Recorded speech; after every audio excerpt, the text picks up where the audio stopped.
Welcome to learn with Reena miss. നമ്മളിന്ന് last topic, അതായത് ഫിസിക്സിലെ പ്രഷർ എന്ന ചാപ്റ്ററിന്റെ ലാസ്റ്റ് ടോപ്പിക്കാണ് നമ്മൾ എടുക്കാൻ പോകുന്നത്. അതിൽ അറ്റ്മോസ്ഫിയറിക് പ്രഷറാണ്. മിസ് മുൻപിട്ട വീഡിയോസ് ഒക്കെ എല്ലാവരും കണ്ട് പഠിച്ചോ? നന്നായിട്ട് പഠിക്കണം, മറന്നു പോകരുത് ക്വസ്റ്റ്യൻസും കാര്യങ്ങളൊന്നും. പിന്നെ സബ്സ്ക്രൈബ് ചെയ്യാൻ മറക്കരുത്. നിങ്ങൾ പുതുതായിട്ട് കാണുന്നവരാണെങ്കിൽ സബ്സ്ക്രൈബ് ചെയ്യാനും വീഡിയോ കാണാനൊന്നും പൈസ ഒന്നും ചിലവില്ല, ഫ്രീ ആണ്. അപ്പോൾ അതുകൊണ്ട് മറന്നു പോകരുത്. പിന്നെ കമൻറ്റ്സ് ചെയ്യാം. നിങ്ങൾക്ക് എന്തെങ്കിലും ആവശ്യങ്ങളുണ്ടെങ്കിൽ മിസ്സിനെ കോൺടാക്ട് ചെയ്യാൻ നമ്പർ ഉണ്ട്, അതൊക്കെ ചെയ്യാം. ഇനി പഠിക്കേണ്ട കാര്യം മാത്രം നിങ്ങൾ ചെയ്യണം. ഓക്കെ, അപ്പോൾ അറ്റ്മോസ്ഫിയറിക് പ്രശ്നമാണ് നമ്മൾ പഠിക്കാൻ വേണ്ടി പോകുന്നത്. ഇപ്പോൾ മിസ് ഇവിടെ ഒരു ബോട്ടിൽ വരച്ചിട്ടുണ്ട്. അതിൻ്റെ കാര്യം എന്താ വെച്ചാൽ നമ്മുടെ ടെക്സ്റ്റ് ബുക്കിൽ ഒരു ആക്ടിവിറ്റി കൊടുത്തിട്ടുണ്ട്. എന്താണ് ആ ആക്ടിവിറ്റി എന്ന് മിസ് പറഞ്ഞുതരാം. അപ്പോൾ എന്താണ് അറ്റ്മോസ്ഫിയറിക് പ്രഷർ, അറ്റ്മോസ്ഫിയറിക് പ്രഷർ നമുക്ക് എങ്ങനെ ഫീൽ ചെയ്യുന്നു എന്നുള്ള കാര്യങ്ങളൊക്കെയാണ് നമ്മൾ ഈ ടോപ്പിക്കിൽ പഠിക്കാൻ പോകുന്നത്. ഇപ്പോൾ നമ്മളോട് പറഞ്ഞിരിക്കുന്ന ആക്ടിവിറ്റി എന്ന് പറഞ്ഞാൽ ഒരു ബോട്ടിൽ എടുക്കുക. ഒരു ബോട്ടിൽ എടുത്തതിന് ശേഷം നമ്മളോട് എന്താണ് പറഞ്ഞിരിക്കുന്നത്, ഇതിനുള്ളിൽ ഗ്ലാസ് ബോട്ടിലാട്ടോ, പ്ലാസ്റ്റിക് ബോട്ടിലല്ല, ഗ്ലാസ് ബോട്ടിൽ എടുത്തിട്ട് ഇതിനുള്ളിലോട്ട് ഒരു ചെറിയ പേപ്പർ ഇങ്ങനെ കത്തിച്ചിട്ടിടുക. പേപ്പർ കത്തിച്ചിട്ട് ഇതിനുള്ളിലേക്ക് ഇടുക. ഇത് കത്തുന്ന പേപ്പറാട്ടോ. എന്നിട്ട് ഇതിന്റെ ഓപ്പണിംഗ് ഭാഗമല്ലേ, ഈ ഓപ്പണിംഗ് ഭാഗത്തെ നിങ്ങളൊരു പഴുത്ത പഴം പൊളിച്ചിട്ട് അത് വെച്ച് അടയ്ക്കുക. പച്ച പഴമാകുമ്പോൾ എന്താ കാര്യം, അത്രയ്ക്ക് ഇങ്ങനെ മിനുസുണ്ടാവില്ല അതിൻ്റെ ആ സർഫസിൽ. അപ്പം അത് പോവാൻ ഇച്ചിരി ടൈറ്റ് ആയിട്ടിരിക്കും. അപ്പം നമുക്ക് ബുദ്ധിമുട്ടാണ്. അപ്പോൾ കാരണം ഈ പഴം അങ്ങോട്ടും ഇങ്ങോട്ടും എന്ത് ചെയ്യും, മൂവ് ചെയ്യും. അപ്പം അതിന് വേണ്ടിയിട്ടാണ് പഴുത്തൊരു ബനാന എടുത്തിട്ട് പീൽ ചെയ്തിട്ട് ഇതിൻ്റെ വായ ഭാഗത്ത്, ഓപ്പണിംഗ് ഭാഗത്ത് വെക്കുക, മുകളിൽ. ശ്രദ്ധിക്കേണ്ട കാര്യം, കടലാസ് കത്തി തീർന്നതിന് ശേഷം വെക്കാൻ പാടുള്ളൂ. ഏകദേശം കത്തി തീരാറാവുമല്ല, ഇത് കത്തുന്ന കടലാസ് കൊണ്ട് അടച്ചു വെച്ചിട്ട് കുപ്പി പൊട്ടിത്തെറിക്കാൻ സാധ്യതയുണ്ട്. അപ്പൊ അതുകൊണ്ട് അത് ചെയ്യരുത്. ഏകദേശം ഈ പേപ്പർ കത്തി തീരാറാവുമ്പോൾ ബനാന വെച്ച് നിങ്ങൾ ഇതിന്റെ പുറം അടയ്ക്കാം. ജസ്റ്റ് ഒരു ബനാന വരയ്ക്കുക കേട്ടോ. അപ്പൊ ഇത് ഇവിടെ ഒരു പഴം വെച്ചിട്ട് നമ്മൾ ഇത് അടയ്ക്കാൻ പോവാണ്. പീലുണ്ട് കേട്ടോ, ഇതിന് പീലൊക്കെ ഉള്ള ഒരു ബനാനയാണ്. നമ്മളിത് അടയ്ക്കുകയാണ് കേട്ടോ, അടയ്ക്കുക. അപ്പൊ ഇനി ഇവിടെ വരുന്ന മാറ്റങ്ങൾ എന്തൊക്കെയാണെന്ന് നമുക്ക് അറിയാൻ വേണ്ടി പോകുന്നത്. ഇപ്പൊ മിസ് പറയുന്നത് ശ്രദ്ധിച്ച് കേൾക്കണം. നിങ്ങൾക്ക് അറിയാം ഇതിനുള്ളിലൊക്കെ എയർ മോളിക്യൂൾസ് ഉണ്ട് അല്ലെ. ഈ ബോട്ടിലിനുള്ളിലൊക്കെ എയർ മോളിക്യൂൾസ് ഉണ്ട്. ഈ എയർ മോളിക്യൂൾസ് ഉള്ള ബോട്ടിലേക്കാണ് നമ്മൾ ഈ പേപ്പർ ബേൺ ചെയ്തിട്ട് ഇടുന്നത്, റൈറ്റ് അല്ലെ? ബേൺ ചെയ്തിട്ട് ഇടുന്നത്. പേപ്പർ ബേൺ ചെയ്തിടുമ്പോൾ ഈ എയർ മോളിക്യൂൾസിനൊക്കെ എന്ത് കിട്ടും, ദേ ഗെറ്റ് എനർജി. നല്ല സ്പീഡിൽ മൂവ് ചെയ്യാൻ തുടങ്ങും. നിങ്ങൾക്കറിയാം താഴത്തെ എയർ ചൂടാവുമ്പോൾ എപ്പോഴും എന്താ ചെയ്യാം, മുകളിലോട്ട് പോകാം. നിങ്ങൾ സീ ബ്രീസ്, ലാൻഡ് ബ്രീസ് ഒക്കെ പഠിച്ചിട്ടുണ്ട് അല്ലെ. എയർ എപ്പോഴും ചൂടായി കഴിഞ്ഞാൽ എയർ മോളിക്യൂൾസിന് എനർജി കിട്ടും. മോളിക്യൂൾസിന് എനർജി കിട്ടിക്കഴിഞ്ഞാൽ അവർ മൂവ് ചെയ്യും അല്ല, അവർക്ക് ഇഷ്ടമുള്ള സ്ഥലത്തേക്ക് മൂവ്. എപ്പോഴും എയർ ചൂടായി കഴിഞ്ഞാൽ എന്താ ചെയ്യാം, മുകളിലോട്ട് പോവുകയാണ് ചെയ്യുക, റൈറ്റ്? അപ്പൊ ഈ എയർ മോളിക്യൂൾസ് ഒക്കെ എന്ത് ചെയ്യും, ഇങ്ങനെ മുകളിലോട്ട് പോകും, റൈറ്റ്? ഇപ്പൊ നമ്മൾ ഇവിടെ ബനാന വെച്ച് ക്ലോസ് ചെയ്യുന്നതിന് മുമ്പ് കുറെ എയർ മോളിക്യൂൾസ് മുകളിലോട്ട് പോയിണ്ടാവും. ബാക്കിയുള്ളവര് നമ്മൾ ബനാന വെച്ച് അടച്ചു കഴിഞ്ഞാൽ ഇതിന്റെ സൈഡിലൂടെ ഒക്കെ അങ്ങോട്ട് പുറത്തോട്ട് പോകും. അപ്പൊ ഇതിനുള്ളിലത്തെ പ്രഷറിന് എന്താ സംഭവിക്കുക, എയർ മോളിക്യൂൾസ് ഉണ്ടെങ്കിലല്ലേ അവർ കൊടുക്കുന്ന ഫോഴ്സ് ആണ് നമ്മൾ പറയുന്ന പ്രഷർ എന്നുള്ളത് അല്ലെ. മോളിക്യൂൾസ് ഇല്ലാതായി കഴിഞ്ഞാൽ ഇതിനുള്ളിലത്തെ പ്രഷർ എന്ത് ചെയ്യും, പ്രഷർ ഡിക്രീസസ്, പ്രഷർ കുറയും. പക്ഷെ കുറച്ചു നേരം ഞാൻ നിങ്ങൾക്ക് ഈ ബനാന ഉള്ളിലോട്ട് വീഴും, കുറച്ചും കൂടെ അങ്ങോട്ട് താഴത്തോട്ട് വീഴുന്നതായിട്ട് കുറച്ചും കൂടെ ഇങ്ങനെ സ്ലിപ്പ് ചെയ്ത് ഉള്ളിലോട്ടാണ് വീഴും. ഈ പേപ്പർ കത്തി കഴിഞ്ഞ ഇച്ചിരി നേരം കഴിഞ്ഞു കഴിഞ്ഞാൽ ഇത് ഊർന്നിങ്ങനെ പതുക്കെ താഴോട്ട് അങ്ങ് വീഴും. എന്തുകൊണ്ടായിരിക്കും അങ്ങനെ സംഭവിക്കുന്നുണ്ടാവുക? നമ്മളൊന്നും ചെയ്യണ്ട, നമ്മൾ ജസ്റ്റ് അതിന്റെ ഓപ്പണിങ്ങിൽ അവിടെ വെച്ചാൽ മാത്രം മതി. കുറച്ച് കഴിയുമ്പോൾ അത് തനി അങ്ങ് താഴത്തോട്ട് വീഴും. എന്തുകൊണ്ടാണ് സംഭവിക്കുന്നതെന്നാണ് നമ്മൾ നോക്കാൻ വേണ്ടി പോകുന്നത്. അതിന്റെ ഫസ്റ്റ് സ്റ്റെപ്പാണ് മിസ് ഇപ്പോൾ പറഞ്ഞത്. എന്ത്, ഈ ബോട്ടിൽ നിറയെ എന്തുണ്ട്, എയർ മോളിക്യൂൾസ് ഉണ്ട്. നമ്മൾ പേപ്പർ ബേൺ ചെയ്തിട്ട സമയത്ത് air molecules get energy and they escape from that surface അല്ലെ. ഇവരെല്ലാവരും എസ്കേപ്പ് ചെയ്യും. ഇവർ എസ്കേപ്പ് ചെയ്ത് കഴിഞ്ഞാൽ ഇതിനുള്ളിലത്തെ പ്രഷർ കുറയും. മോളിക്യൂൾസ് ഇല്ല, ഒന്നുമില്ലെങ്കിൽ അവിടെ പ്രഷർ ഉണ്ടാവില്ലല്ലോ. അപ്പൊ അവിടെ പ്രഷർ കുറയും. ഇവിടെ പ്രഷർ കുറയും. പക്ഷെ പുറത്ത് അറ്റ്മോസ്ഫിയർ അല്ലേ, പുറത്ത് നിറയെ എയർ ഉണ്ടാവും. അപ്പൊ ഇവിടെ പ്രഷർ എന്തായിരിക്കും, ഇവിടെ പ്രഷർ ഉണ്ട്, ഇവിടുത്തെ പ്രഷർ ഹൈ ആയിരിക്കും. ഹൈ എന്ന് ഒരുപാട് ഹൈ അല്ല, എത്ര പ്രഷർ ഉണ്ടോ ആ പ്രഷർ അവിടെ തന്നെ ഉണ്ട്. ബോട്ടിലിന് ചുറ്റുമുള്ള എയർ ഇപ്പോഴും അവിടെ ഉണ്ട്, നേരത്തെ അവിടെ ഉണ്ട്. പക്ഷെ ബോട്ടിനുള്ളിൽ എയർ നേരത്തെ ഉണ്ടായിരുന്നു, ഇപ്പൊ ഇല്ല. അപ്പൊ ഇതിനുള്ളിൽ പ്രഷർ കുറവും പുറത്തെ പ്രഷർ കൂടുതലുമാണ്. ഈ അറ്റ്മോസ്ഫിയറിലെ പ്രഷർ കൂടുതലുമാണ്. റൈറ്റ്? അപ്പോ ഇവരെന്ത് ചെയ്യും? ഈ ബനാനയെ ഉള്ളിലോട്ട് അങ്ങ് തള്ളും, ഒരു തള്ളങ്ങ് കൊടുക്കും. പുറത്തെ പ്രഷർ കൂടുതലാകുമ്പോൾ ഒരു തള്ളും. തള്ളി കഴിയുമ്പോൾ ഈ ബനാന ഉള്ളിലോട്ട് വരും. മനസ്സിലായോ? അറ്റ്മോസ്ഫിയറിക് പ്രഷർ എന്ന് പറഞ്ഞാൽ pressure exerted by the atmosphere. അതിനാണ് നമ്മൾ അറ്റ്മോസ്ഫിയറിക് പ്രഷർ എന്ന് പറയാം. അപ്പൊ ഇവിടെ അറ്റ്മോസ്ഫിയറിക് എയറിന് ഒരു പ്രഷർ കൊടുക്കാൻ കഴിയും എന്ന് കാണിക്കുന്ന ഒരു എക്സ്പെരിമെന്റ് ആണ് ഇത്. മിസ് നിങ്ങൾക്ക് വേറൊരു എക്സ്പെരിമെന്റ് പറഞ്ഞുതരാം. ഇപ്പൊ നിങ്ങൾ പലപ്പോഴും കേട്ടിട്ടുണ്ടായിരിക്കും മൗണ്ടനേഴ്സ്, അതായത് പർവ്വതങ്ങളൊക്കെ കയറി പോകുന്ന ആളുകളുടെ മൂക്കിൽ നിന്നും ചോര വരും, അല്ലെ? അത് നമ്മൾ സ്ഥിരമായിട്ട് കേൾക്കുന്ന ഒരു കാര്യമാണ്. പർവ്വതാരോഹകര് ഒരു പ്രത്യേകതരം ഡ്രസ്സൊക്കെ ഇടില്ലേ, ഇട്ടിട്ട് പോവില്ലേ, അവരുടെ മൂക്കിൽ നിന്നും ചോര വരും. എന്തായിരിക്കും അങ്ങനെ നേസൽ ബ്ലീഡിങ് വരാൻ കാരണം? അതായത് മുകളിലോട്ട് പോകുന്തോറും പ്രഷറിന് എന്താ സംഭവിക്കുക? പ്രഷർ കുറഞ്ഞു വരും. കാരണം മോളിക്യൂൾസ് കുറഞ്ഞു വരില്ലേ, കുറെ കഴിയുമ്പോൾ അറ്റ്മോസ്ഫിയർ ഇല്ലാത്തൊരവസ്ഥയിലേക്ക് മാറും, അല്ലെ? നിങ്ങൾക്ക് അറിയാതെ. അപ്പോൾ മുകളിലോട്ട് പോകുന്തോറും അറ്റ്മോസ്ഫിയറിക് പ്രഷർ കുറഞ്ഞു വരും. ഏറ്റവും കൂടുതൽ പ്രഷർ എന്ന് പറഞ്ഞാൽ ഈ സീ ലെവൽ, നമ്മുടെ സമുദ്രനിരപ്പിന്റെ അവിടെ നിന്നും മുകളിലോട്ട് പോകുന്തോറും പ്രഷർ കുറഞ്ഞു വരും. പക്ഷെ നമ്മുടെ ബോഡിയുടെ പ്രഷർ ഉണ്ട്, അല്ലെ? ബ്ലഡ്സും നമ്മുടെ ബോഡിയുടെ ലിക്വിഡ് എക്സേർട്ട് ചെയ്യുന്ന ഒരു പ്രഷർ, നമ്മുടെ ബോഡിക്ക് ഉള്ളിൽ ഒരു പ്രഷർ ഉണ്ട്. ആ പ്രഷർ കുറയോ? പ്രഷർ ഇവിടെ ആണെങ്കിലും നമ്മൾ മുകളിലാണെങ്കിലും ഒക്കെ ഉള്ളിലുള്ള സാധനങ്ങളൊക്കെ അവിടെ തന്നെ ഇല്ലേ? അപ്പൊ അതിന്റെ ഒരു പ്രഷർ അവിടെ ഉണ്ട്. അപ്പൊ ഇവിടെ ആവുമ്പോൾ നമ്മൾ ഏകദേശം ബാലൻസ്ഡിലാണ് നിൽക്കുന്നത്. പുറത്തെ പ്രഷറും നമ്മുടെ ഉള്ളിലെ പ്രഷറും ഏകദേശം ബാലൻസ്ഡ് ആയിട്ടുള്ള അവസ്ഥയിലാണ്. പക്ഷെ നമ്മൾ മുകളിലോട്ട് കയറി പോകുന്തോറും പ്രഷർ എന്ത് സംഭവിക്കും? കുറഞ്ഞു വരും. പക്ഷെ നമ്മളെ ബോഡിക്ക് ഉള്ളിലെ പ്രഷർ അപ്പോഴും അതേപോലെ ഉണ്ടാവും. അപ്പൊ ഉള്ളിലെ പ്രഷർ കൂടുതലും പുറത്തെ പ്രഷർ കുറവുമാവുമ്പോൾ നമ്മളുടെ ബ്ലഡ് വെസൽസ് പൊട്ടും. പുറത്തേക്ക് ചോര അങ്ങോട്ട് ഒഴുകി പോകാൻ വേണ്ടി ബ്ലഡ് വെസൽസ് അങ്ങ് പൊട്ടും. അപ്പൊ ഏറ്റവും എളുപ്പത്തിൽ പൊട്ടുന്ന ബ്ലഡ് വെസൽസ് ആണ് ചെവിക്കുള്ളിലും മൂക്കിനുള്ളിലൊക്കെ ഉള്ളത്. വളരെ മൂക്കിനൊക്കെ രീതിയിട്ട് പെട്ടെന്ന് വേദനയാവും, അല്ലെ? എന്താ കാരണം? പെട്ടെന്ന് പൊട്ടും ബ്ലഡ് വെസൽസ്. അപ്പൊ നമ്മള് മൂക്കിലെടുത്ത ബ്ലഡ് വെസൽസ് പൊട്ടിയിട്ട് ചോര പുറത്തേക്ക് പോകും. അപ്പൊ കൂടുതൽ പ്രഷറുള്ള ഭാഗത്തുനിന്ന് കുറച്ച് പ്രഷറുള്ള ഭാഗത്തേക്കാണ് ബ്ലഡ് ഊസസ് ഔട്ട്. മനസ്സിലായോ? എന്താണ് അറ്റ്മോസ്ഫിയറിക് പ്രഷർ എന്ന് പറഞ്ഞാൽ? Atmospheric pressure means pressure exerted by the atmosphere. അപ്പൊ അത് ഫീൽ ചെയ്യുന്ന സാഹചര്യങ്ങളിൽ സ്ട്രോ വെച്ചിട്ട് വെള്ളം കുടിക്കില്ല, നമ്മൾ സ്ട്രോ വെച്ചിട്ട് വലിച്ച് വെള്ളം കുടിക്കില്ല. അപ്പൊ നമ്മൾ ആദ്യം എന്താ ചെയ്യുന്നത്? സ്ട്രോ വെച്ചിട്ട് അതിന്റെ ഉള്ളിലത്തെ എയർ അങ്ങ് വലിച്ച് കളയാ ചെയ്യുന്നത്. റൈറ്റ്? ചെറിയ കുട്ടികൾക്കൊന്നും സാധിക്കില്ല. എന്താ കാരണം? അവരിങ്ങനെ ഇതാകുമ്പോൾ പറ്റില്ല. നമ്മൾ ആദ്യം എന്താ ചെയ്യുന്നത്? ആ സ്ട്രോയിന്റെ ഉള്ളിൽ എയർ അങ്ങ് വലിച്ചെടുക്കും. അപ്പൊ അതിന്റെ ഉള്ളിൽ എയർ ഇല്ല. അപ്പൊ അതിന് നമ്മളൊരു ഗ്ലാസ്സിൽ വെള്ളം എടുത്തിട്ട് ഇതിലൊരു സ്ട്രോ വെച്ചിട്ട് അങ്ങ് എയർ ആദ്യം അങ്ങ് വലിച്ചെടുത്തു. പിന്നെ അതിൽ എയർ ഇല്ല. പക്ഷെ ഇവിടെ ഇത്രയും ലെവലാണ് വെള്ളമെങ്കിലോ ഇതിന് പുറത്ത് അറ്റ്മോസ്ഫിയർ ഇവിടേക്ക് ഒരു പ്രഷർ കൊടുക്കുന്നുണ്ട്, അല്ലെ? ആ അറ്റ്മോസ്ഫിയറിക് പ്രഷർ കാരണം എന്ത് സംഭവിക്കും? സ്ട്രോക്ക് ഉള്ളിലേക്ക് ലിക്വിഡ് കയറണം. അപ്പൊ നമ്മൾ ആദ്യം അതിന്റെ ഉള്ളിലത്തെ എയറിനെ അങ്ങ് കളയാണ്. എന്താ ചെയ്യുന്നത്? പ്രഷർ കുറയ്ക്കുകയാണ്. മനസ്സിലായോ? അപ്പൊ അതുപോലെ തന്നെ നിങ്ങൾക്കറിയാം മോട്ടർ, അല്ലെ? മോട്ടർ പൈപ്പ് വെച്ചിട്ട് നമ്മള് മോട്ടറിലൂടെ വെള്ളം എടുക്കുകയാണ്, അല്ലെ? വെള്ളം ഇങ്ങോട്ട് വലിച്ചെടുക്കുമ്പോൾ നമ്മൾ ആദ്യം എന്താ ചെയ്യാ? ആ പൈപ്പിനുള്ളിലത്തെ എയർ അങ്ങ് അടിച്ചു കളയാ. അപ്പൊ അതിന്റെ പിറകില് വെള്ളം വരും. മനസ്സിലായോ? എപ്പോഴും atmosphere pressure means pressure exerted by the atmosphere. ഈ എക്സ്പെരിമെന്റും ഇതിന്റെ റിലേറ്റഡ് കാര്യങ്ങൾ മനസ്സിലായിട്ടുണ്ടാവും വിചാരിക്കുന്നു. അപ്പൊ നമുക്ക് അതിനെ നോക്കാം. What happens to the pressure of air inside the bottle when the paper burns?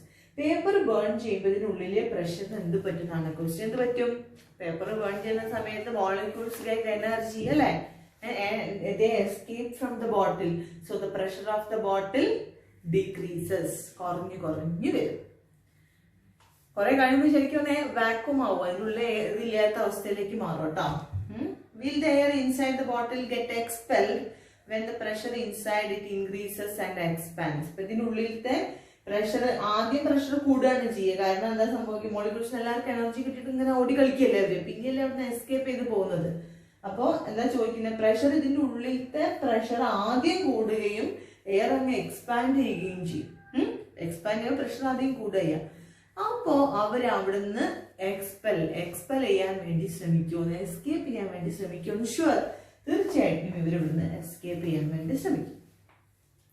How is the pressure of air inside the bottle after the mouth of the bottle is shut by the banana? അപ്പൊ ഈ banana വെച്ചിട്ട് ഇതവിടെ അടയ്ക്കുമ്പോൾ അതിനുള്ളിലത്തെ പ്രഷറിന് എന്ത് പറ്റും? ഇതിനുള്ളിലത്തെ pressure കുറയും. അല്ലെങ്കിൽ എന്താ സംഭവിക്കും? നിങ്ങൾ ബനാന വെച്ച് അടച്ചിട്ടില്ല എങ്കിൽ പേപ്പർ കെട്ട് കഴിഞ്ഞാൽ ഇതിന് അറ്റ്മോസ്ഫിയർ എയർ ഇതിനുള്ളിലേക്ക് കയറും അല്ലെ? അപ്പൊ ഈക്വൽ പ്രഷർ ആയിട്ട് മാറും. അപ്പൊ നമ്മൾ പറഞ്ഞത് ഏകദേശം കെടാറാകുമ്പോൾ നമ്മൾ എന്ത് ചെയ്യുന്നു? ബനാന വെച്ച് അടയ്ക്കുകയാണ്. അപ്പൊ അതിനുള്ളിലത്തെ ചൂടായ എയർ കൂടി ഇവിടെ എസ്കേപ്പ് ചെയ്ത് കഴിഞ്ഞാൽ ഇതിനുള്ളിൽ എന്തുണ്ടാവില്ല? ആക്ച്വലി എയർ ഉണ്ടാവില്ല. മനസ്സിലായോ? Find the answer by comparing it to atmospheric pressure. അപ്പൊ അറ്റ്മോസ്ഫിയറിക് പ്രഷറുമായിട്ട് കമ്പയർ ചെയ്ത് പറയാനാണ് പറയുന്നത്. ഇവിടുത്തെ പ്രഷർ കൂടുതലും ഉള്ളിലെ പ്രഷർ കുറവുമായിരിക്കും. മനസ്സിലായോ? അപ്പോ നമ്മളോട് പറഞ്ഞിട്ടുണ്ട് സിൻസ് ദ അറ്റ്മോസ്ഫിയറിക് പ്രഷർ പിന്നെ എന്താ പറഞ്ഞിരിക്കുന്നത് നമ്മുടെ ടെക്സ്റ്റ് ബുക്കില്? Since the atmospheric pressure outside the bottle is greater than the pressure of inside it അല്ലെ? നമ്മൾ പറഞ്ഞു ഇതിന്റെ ഉള്ളിലത്തെ പ്രഷർ കുറവും പുറത്തത്തെ പ്രഷർ ഔട്ട്സൈഡ് പ്രഷർ കൂടുതലുമാണ്. The banana slips into the bottle. അതുകൊണ്ടാണ് ഇത് ഉള്ളിലോട്ട് വീഴുന്നതാണ്. പ്രഷർ ഇവിടുന്ന് ഇങ്ങോട്ട് പ്രസ് ചെയ്യാണ് അതിന്, അപ്പൊ ഉള്ളിലോട്ട് വീഴും. From this experiment, you might have understood that atmospheric air can exert pressure. അപ്പോൾ നിങ്ങൾക്ക് മനസ്സിലായല്ലോ അറ്റ്മോസ്ഫിയറിക് എയറിന് പ്രഷർ എക്സേർട്ട് ചെയ്യാൻ പറ്റുമെന്ന് മനസ്സിലായല്ലോ. ഇനി നമ്മളൊരു ബോക്സിൽ കൊടുത്തിട്ടുണ്ട്. An envelope of air surrounds the earth. നിങ്ങൾക്ക് എല്ലാവർക്കും അറിയുന്ന കാര്യമാണ്. എർത്തിന് ചുറ്റും എന്തുണ്ട്? നമ്മൾ പറയാറ് ബ്ലാങ്കറ്റ് ഉണ്ട് എന്നാ പറയാം അല്ലെ? എയറിന്റെ ഒരു ബ്ലാങ്കറ്റ് ഉണ്ട്, അല്ലെങ്കിൽ എയറിന്റെ ഒരു എൻവലപ്പ് ഉണ്ട്. ആ എൻവലപ്പിൽ നമ്മൾ പറയുന്ന പേരാണ് എന്ത്? അറ്റ്മോസ്ഫിയർ. അത് കുറേ ദൂരം കഴിഞ്ഞാൽ പിന്നെ ഉണ്ടാവില്ല, കുറച്ച് ദൂരത്തേക്ക് അത് ഉണ്ടാവുള്ളൂ. This is Earth's atmosphere.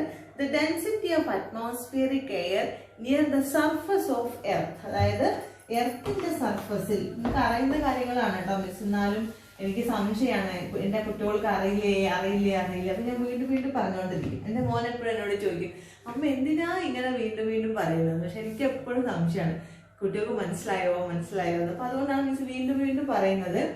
ഇത് എയർ ആണെന്ന് വിചാരിച്ചു, അല്ല സോറി, ഇത് എർത്ത് ആണെങ്കിൽ എർത്തിന്റെ ചുറ്റും ഒരു പർട്ടിക്കുലർ ലെവൽ വരെ എന്തുണ്ട്? അറ്റ്മോസ്ഫിയർ ഉണ്ട്. അത് അങ്ങോട്ടില്ല, അതാണ് നമ്മൾ സ്പേസ് എന്ന് പറയുന്നത്. അപ്പോൾ ഇവിടെയൊക്കെ എന്താണ്? ഇവിടെയൊക്കെ അറ്റ്മോസ്ഫിയർ ഇവിടെ നിറയെ ഡെൻസിറ്റി വളരെ കൂടുതൽ, പ്രഷർ നല്ല ഇതുണ്ട്. ഇവിടുന്ന് മുകളിലോട്ട് പോകും തോറും എന്താ സംഭവിക്കുക? അറ്റ്മോസ്ഫിയറിക് എയർ കുറഞ്ഞ് അങ്ങോട്ട് ഇല്ലാതാവും അല്ലെ? അപ്പൊ ഇവിടെ ഹൈ പ്രഷർ റീജിയൻ ആണ്. ഇവിടെ പ്രഷർ എപ്പോഴും കൂടുതലും. ഇവിടെ എന്താണ്? Low pressure region. പ്രഷർ കുറവ്. അറ്റ്മോസ്ഫിയർ മുകളിലോട്ട് പോകുന്തോറും പ്രഷർ കുറഞ്ഞു വരും. The density of atmospheric air near the surface of Earth is greater and it decreases as we go up. നമ്മൾ മുകളിലോട്ട് പോകുന്തോറും അത് കുറഞ്ഞു വരും. Hence atmospheric pressure decreases as we go up. Miss പറഞ്ഞല്ലോ, മല കയറാൻ പോകുന്ന ആൾക്കാരുടെ ഒക്കെ മുകളിൽ മൂക്കുന്നൊക്കെ ചോര വരുന്ന കാര്യമൊക്കെ പറഞ്ഞില്ലയോ? പർവ്വത മൗണ്ടൈനേഴ്സ്. The weight of air column over the unit area of Earth's surface is atmospheric pressure. അതായത് ഇപ്പൊ നമ്മൾ ഡെഫിനിഷൻ ആയിട്ട് പറഞ്ഞാൽ എന്താ പറയാ? പ്രഷർ എക്സൈറ്റഡ് ബൈ അറ്റ്മോസ്ഫിയർ എന്ന് പറയാം. അപ്പൊ നിങ്ങളൊരു എന്താണ് അറ്റ്മോസ്ഫിയറിക് പ്രഷർ എന്നുള്ളതാണ് കൊടുത്തിട്ടുള്ളത്. The weight of the air column over unit area of Earth's surface. അപ്പൊ ഇത് എർത്തിന്റെ സർഫസ് ആണ്, നോക്കിക്കോളൂ. അപ്പൊ ഇത് എർത്തിന്റെ സർഫസ് ആണ്. ഈ എർത്താണ് കേട്ടോ. ഇത് എർത്തിന്റെ സർഫസിൽ യൂണിറ്റ് ഏരിയ ഉള്ള ഒരു എയർ കോളം. യൂണിറ്റ് ഏരിയ എന്ന് പറയുമ്പോൾ നിങ്ങൾ 1 മീറ്റർ ലെങ്ത്തും 1 മീറ്റർ ബ്രെഡ്ത്തുമുള്ള ഒരു സ്ക്വയർ അവിടെ കൺസിഡർ ചെയ്താൽ അത് നേരെ അങ്ങ് മുകളിലോട്ട് പോകുമ്പോൾ എയർ കോളം ഉണ്ടാവില്ലേ ഇവിടെ? എയർ കോളം എന്ന് പറഞ്ഞാൽ വരച്ച നിങ്ങൾക്ക് മനസ്സിലായോ? അപ്പൊ ഇത് അറ്റ്മോസ്ഫിയറിന്റെ പുറം ഭാഗമാണ്. അപ്പൊ ഇവിടെ നമ്മൾ 1 മീറ്റർ ലെങ്ത്തും 1 മീറ്റർ ബ്രെഡ്ത്തിലും മിസ് ഒരു ഏരിയ എടുത്തു. ആ ഏരിയ ഉള്ള നേരെ അറ്റ്മോസ്ഫിയർ കഴിയുന്നത് വരെ ഒരു കോളം ഉണ്ടാവും അവിടെ അല്ലെ? കോളം എന്ന് പറഞ്ഞാൽ ഒരു പില്ലർ പോലെ. അപ്പൊ ആ കോളം നമ്മൾ എർത്തിൽ എന്താ കൊടുക്കും? എക്സേർട്ട് ചെയ്യും, ഒരു പ്രഷർ എക്സേർട്ട് ചെയ്യും. ആ പ്രഷർ നമ്മൾ പറയുന്ന പേരാണ് എന്ത്? Atmospheric pressure. അപ്പൊ യൂണിറ്റ് ഏരിയ ഉള്ള എയർ കോളം അറ്റ്മോസ്ഫിയറിൽ എക്സേർട്ട് ചെയ്യുന്ന പ്രഷർ എന്ന് പറയുന്ന പേരാണ് അറ്റ്മോസ്ഫിയറിക് പ്രഷർ. മനസ്സിലായോ? ഇനി അതിന്റെ സിറ്റുവേഷൻസ് ഡെയിലി ലൈഫിൽ അറ്റ്മോസ്ഫിയറിക് പ്രഷർ യൂസ് ചെയ്യുന്ന സിറ്റുവേഷൻസ് കൊടുത്തിട്ടുണ്ട്. Drinking juice using straw, miss പറഞ്ഞില്ലേ ജ്യൂസ് ഡ്രിങ്ക് ചെയ്യുന്നത്. അതുപോലെ നമ്മൾ ഫില്ലറിൽ അല്ലെ, ഫില്ലർ യൂസ് ചെയ്തിട്ട് ഇങ്ക് ആദ്യം ആ ഫില്ലർ ഞെക്കിയിട്ട് അതിനകത്ത് എയർ അങ്ങ് കളയുക ചെയ്യുക. എന്നിട്ട് നമ്മൾ ഫില്ലർ കണ്ടിട്ട് വിടുന്ന സമയത്ത് മുകളിലോട്ട് മഷി കയറുക. എന്താ കാരണം? പുറത്തുനിന്നുള്ള എയർ ഈ മഷിയിൽ പ്രഷർ കൊടുക്കുകയാണ്, അപ്പൊ അത് കയറും. മനസ്സിലായോ? അതായത് നമ്മളൊക്കെ പ്രഷർ അങ്ങ് ഇല്ലാതാക്കുകയാണ്. അതായത് എയറിനെ കളഞ്ഞ് പ്രഷർ ഇല്ലാതാക്കുക. സ്ട്രോ എയറിനെ കളയാണ്, പ്രഷർ അവിടെ ഇല്ല. ഫില്ലറാണെങ്കിലും പ്രഷർ ഇല്ല, നമ്മൾ കളയാണ്, എയർ കളയാണ്. അതുപോലെ നമ്മൾ മോട്ടർ ഉപയോഗിച്ച് വെള്ളം അടിക്കുകയാണെങ്കിൽ അവിടെ എന്ത് ചെയ്യാണ്? എയർ കളയാണ്. മനസ്സിലായോ? പിന്നെ a few statement related to atmospheric pressure given below. നിങ്ങൾ പറഞ്ഞതാണ് astronauts wear specially designed clothes. എന്തുകൊണ്ടാണ്? പുറത്തെ പ്രഷറും ഉള്ളിലത്തെ പ്രഷറും രണ്ടും രണ്ടാണ്. അപ്പൊ അസ്ട്രോണേഴ്സ് എന്ന് പറഞ്ഞാൽ ബഹിരാകാശ സഞ്ചാരികളാണ്. അവർ പ്രത്യേക ക്ലോത്ത്സ് യൂസ് ചെയ്യുന്നതിന് വേണ്ടിയിട്ടാണ്. ആ പ്രഷർ ഏകദേശം ബാലൻസ് ആക്കാൻ വേണ്ടിയിട്ടാണ്. മനസ്സിലായോ? As mountaineers climb higher altitudes, there is a possibility of nasal bleeding. This പറഞ്ഞതാണ് nasal bleeding ഉണ്ടാവുന്ന കാര്യം. Fixing rubber suckers on polished surfaces. അത് നിങ്ങൾക്ക് അറിയണ്ടാവും. നിങ്ങൾ ഈ സക്കർ എന്ന് പറഞ്ഞാൽ നമ്മളൊരു പ്രത്യേകത ഈ ചെറിയ ടോയ് ഗണ്ണൊക്കെ നിങ്ങൾ കണ്ടിട്ടുണ്ടാവും അല്ലെ. അതിൻ്റെ ഉള്ളിൽ നിന്ന് ഇങ്ങനെ ഗൺ ചെയ്യുന്ന സമയത്ത് നിങ്ങളൊരു വട്ടത്തിലൊരു സാധനം ഉണ്ടാവും, ഇവിടെ ഒരു കോലും ഉണ്ടാവും. കണ്ടിട്ടുണ്ടോ നിങ്ങൾ? ഒരു വട്ടത്തിലൊരു സാധനം, ഒരു കോലും നമ്മൾ പോയിട്ട് ഇങ്ങനെ എറിയുക. അതുപോലെ നിങ്ങൾക്ക് ഇങ്ങനത്തെ ഗ്ലാസ്സിലൊക്കെ പറ്റിക്കുന്ന ടൈപ്പ് സക്കർ കിട്ടും, സക്കേഴ്സ് കിട്ടും. അത് നമ്മളങ്ങനെ കൊണ്ടുപോയിട്ട് ഇങ്ങനെ സ്റ്റിക്ക് ചെയ്ത് കഴിഞ്ഞാൽ അത് നിൽക്കും. ഗമ്മൊന്നും വേണ്ട, അത് റബ്ബർ സക്കറാണ്. അങ്ങനെ കൊണ്ടുവന്ന് വെച്ച് കഴിഞ്ഞിട്ടുണ്ടെങ്കിൽ അതവിടെ നിൽക്കും. പക്ഷെ അത് വെക്കുമ്പോൾ ശ്രദ്ധിക്കേണ്ട കാര്യം, ഉള്ളിൽ എന്ത് പെടാൻ പാടില്ല? എയർ പെടാൻ പാടില്ല അല്ലെ. ഇപ്പൊ ഇതൊരു റബ്ബർ സക്കറാണ്, നിങ്ങൾ ഇങ്ങനെ വന്നാൽ ഇളക്കണം. എന്താ കാരണം? അതിന്റെ ഉള്ളിൽ കഴിയുന്നതും നിങ്ങൾ പതുക്കെ കൊണ്ടു വെച്ച് 2 ദിവസം കഴിയുമ്പോൾ പൊളിഞ്ഞു പോകും. എന്താ കാരണം? നമ്മളിങ്ങനെ പെട്ടെന്ന് കൊണ്ടുപോയി അമർത്തി വെക്കണം. കാരണം അതിന്റെ ഉള്ളിൽ എയർ പെടാൻ പാടില്ല. ഉള്ളിൽ എയർ ഇല്ല എങ്കിൽ അവിടെ എന്തുണ്ടാവില്ല? പ്രഷർ ഉണ്ടാവില്ല. അപ്പൊ ഇതിങ്ങനെ പറ്റി നിൽക്കുമ്പോൾ പുറത്തുള്ള അറ്റ്മോസ്ഫിയർ അങ്ങ് നല്ല പ്രഷർ എക്സൈറ്റ് ചെയ്തിട്ട് അവിടെ അങ്ങനെ കറക്റ്റ് ആയിട്ട് നിൽക്കും. ഉള്ളിലും എയർ ഉണ്ടെങ്കിൽ എന്താ? അവര് പുറത്തോട്ട് പ്രഷർ ഒക്കെ കൊടുക്കും, ഇവിടുന്ന് ഉള്ളിലോട്ട് പ്രഷർ. രണ്ടും കൂടെ ആകുമ്പോൾ നമുക്ക് കറക്റ്റ് ആയിട്ട് അവിടെ സക്ക് ചെയ്ത് നിൽക്കില്ല. മനസ്സിലായോ? അപ്പൊ റബ്ബർ സക്കേഴ്സ് ഒക്കെ സക്ക് ചെയ്ത് നിൽക്കാൻ കാരണം ഉള്ളിൽ എന്താണ്? വാക്വം ആണ്, അല്ലെങ്കിൽ ഉള്ളിൽ എയർ ഇല്ലാത്ത രീതിയിൽ വേണം നമ്മൾ അങ്ങ് സക്ക് ചെയ്ത് നിർത്താൻ വേണ്ടിയിട്ട്. ഇനി നോക്കൂ, ലേറ്റസ്റ്റ് മെഷർ അറ്റ്മോസ്ഫിയർ. ചെറിയ ടോപ്പിക്കാണ്, അതും കൂടെ മിസ് ഇതിന്റെ കൂടെ അങ്ങ് പറയാം. അപ്പൊ നമ്മൾ ചാപ്റ്റർ കഴിയല്ലോ. എന്താണ് ഇപ്പൊ ഞാൻ പറഞ്ഞില്ലേ? The weight of air column above unit area of surface at see level is considered as 1 atmospheric pressure. എന്താണ് 1 അറ്റ്മോസ്ഫിയറിക് പ്രഷർ എന്ന് പറയുന്നത്? സീ ലെവലാണ് നമ്മൾ നോർമൽ പ്രഷർ എപ്പോഴും നമ്മൾ പറയാം. കടലിന്റെ അതേ സീ ലെവൽ. ഇത് ഈ മിസ് കാണിക്കുന്നല്ല കേട്ടോ സീ ലെവൽ എന്ന് പറഞ്ഞാൽ നമ്മൾ കടൽ നിരപ്പ്. നമ്മളൊക്കെ കുട്ടനാട് നിങ്ങൾക്കറിയാം സീ ലെവലിനേക്കാളും താഴെയുള്ള സ്ഥലമാണ്. ചില ഹില്ലി ഏരിയാസ് എന്ന് പറഞ്ഞാൽ അത് ഉയർന്ന അങ്ങനത്തെ സ്ഥലങ്ങളെല്ലാം നമ്മൾ പറയുന്നത് സമുദ്രനിരപ്പിന്റെ അതേ നിരപ്പിലുള്ള പ്രദേശങ്ങൾ. അവിടുത്തെ കാര്യമാണ്, അവിടെ വെച്ചിട്ടാണ് നമ്മൾ എപ്പോഴും ഇത് കണക്ക് കൂട്ടുന്നത്, കാൽക്കുലേറ്റ് ചെയ്യുന്നത്.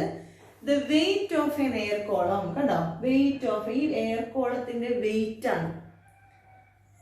എങ്ങനെയാണ് ഈ എയർ കോളത്തിന്റെ പ്രത്യേകത? Unit area on the surface of earth. ഇത് യൂണിറ്റ് ഏരിയ, അതായത് 1 മീറ്റർ ലെങ്ത്തും 1 മീറ്റർ ബ്രെഡ്ത്തുമുള്ള ഒരു എയർ കോളമാണത്. ഇത് എയർ കോളമാണ്. മുകളിലോട്ട് പോകുന്നത് ഇങ്ങനെ വയ്ക്കാം. ഈ air column, the weight of an air column above unit area on the surface of earth at sea level is considered as 1 atmospheric pressure. ഈ എയർ കോളത്തിന്റെ വെയിറ്റ്, ആ വെയിറ്റിനനുസരിച്ചുള്ള ഒരു ഫോഴ്സ് കൊടുക്കുക. അപ്പൊ ഈ എയർ കോളത്തിന്റെ വെയിറ്റിന് പറയുന്ന പേര് അറ്റ് സീ ലെവൽ പറയുന്ന പേരാണ് 1 atmospheric pressure. The weight of the air column above unit area of the surface of earth at sea level എന്ന് പറയുന്ന പേരാണ് എന്ത്? 1 atmospheric pressure. 1 atmospheric pressure എന്നാണ് പറഞ്ഞാൽ പറയാം. 1 atmosphere. ഹൈറ്റിൽ പ്രശ്നമല്ല, അറ്റ്മോസ്ഫിയർ എൻഡ് ചെയ്യുന്ന അതുവരെ ഉണ്ടാവും കോളത്തിന്റെ ഹൈറ്റ് എന്ന് പറഞ്ഞാൽ. അപ്പോൾ വ്യത്യാസപ്പെടും. അതുകൊണ്ടാണ് നമ്മൾ എപ്പോഴും സീ ലെവൽ എന്ന് പറയുന്നത്. നിങ്ങൾ ഹില്ലിന്റെ ഏരിയന്റെ മുകളിൽ കൊണ്ടുപോയിട്ട് പ്രഷർ നോക്കുകയാണെങ്കിൽ ആ എയർ കോളത്തിന്റെ ഹൈറ്റ് എന്ത് ചെയ്യും? കുറവായി പോകും. കുന്നിന്റെ മുകളിലല്ലേ ഇരിക്കുന്നത്. അതുപോലെ സമുദ്രത്തിന്റെ അടിയിലാണെങ്കിലോ ഹൈറ്റ് കൂടും. അപ്പൊ നമ്മൾ പൊതുവെ ഏതാ എടുക്കുക? ഒരു സീ ലെവലാണ് എപ്പോഴും എടുക്കുക. This is equal equivalent to weight of mercury column of height 0.76. അപ്പൊ നമുക്ക് ഇത്രയും വലിയ എയർ കോളം കൊണ്ടുവച്ചിട്ട് എപ്പോഴും മെഷർ ചെയ്യാൻ പറ്റുമോ?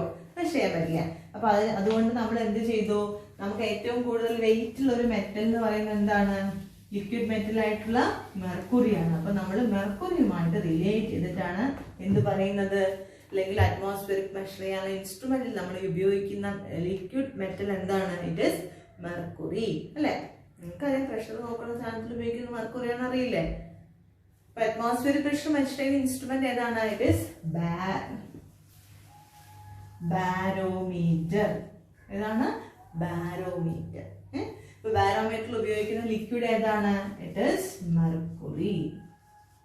ബാരോമീറ്ററിൽ ഉപയോഗിക്കുന്ന ലിക്വിഡ് മെറ്റൽ ഏതാണ്? It is mercury. നോക്കൂ, this is equivalent to weight of mercury column. ഈ നമ്മൾ നേരത്തെ പറഞ്ഞിരിക്കുന്ന 1 മീറ്റർ ലെങ്ത് 1 മീറ്റർ ബ്രെഡ്ത്തുമുള്ള എയർ കോളത്തിന്റെ വെയിറ്റ് എന്ന് പറഞ്ഞാൽ എന്തിന് ഈക്വൽ ആയിരിക്കും? ഈ മെർക്കുറി കോളത്തിന്റെ വെയിറ്റിന് ഈക്വൽ ആയിരിക്കും. അതായത് 0.76 metre and 1 metre square area.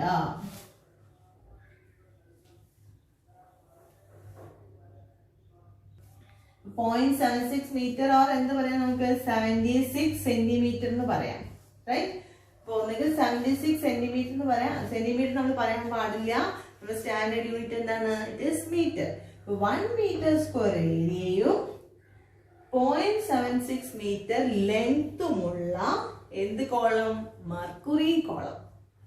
അപ്പൊ നമ്മൾ എങ്ങനത്തെ ട്യൂബ് എടുക്കേണ്ടത്? 1 മീറ്റർ സ്ക്വയർ ഏരിയയും 0.76 മീറ്റർ ലെങ്തുമുള്ള ഒരു മെർക്കുറി കോളത്തിന്റെ വെയിറ്റും നമ്മൾ നേരത്തെ പറഞ്ഞ 1 മീറ്റർ സ്ക്വയർ ഏരിയയുള്ള വലിയ എയർ കോളത്തിന്റെ വെയിറ്റും ഈക്വൽ ആണ്. മനസ്സിലായോ? This is equivalent to the weight of mercury column of 0.76 meter and unit area of 1 meter square. This is standard atmosphere. അതാണ് ഇപ്പോൾ സ്റ്റാൻഡേർഡ് അറ്റ്മോസ്ഫിയറിക് പ്രഷർ നമ്മൾ പറയുന്നത്. യൂണിറ്റ് ഓഫ് അറ്റ്മോസ്ഫിയറിക് പ്രഷർ എന്താണ്? Bar. Unit of atmospheric pressure is bar. Bar barometer. ഓർത്ത് വയ്ക്കുമല്ലോ, bar and barometer.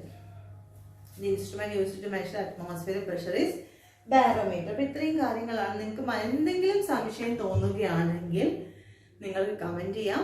Miss മറുപടി തരുന്നതായിരിക്കും. മിസ്സിന്റെ WhatsApp number description ബോക്സിലുണ്ട്. നിങ്ങൾക്ക് അതിൽ വേണമെങ്കിൽ വാട്സപ്പ് ചെയ്യാം കേട്ടോ.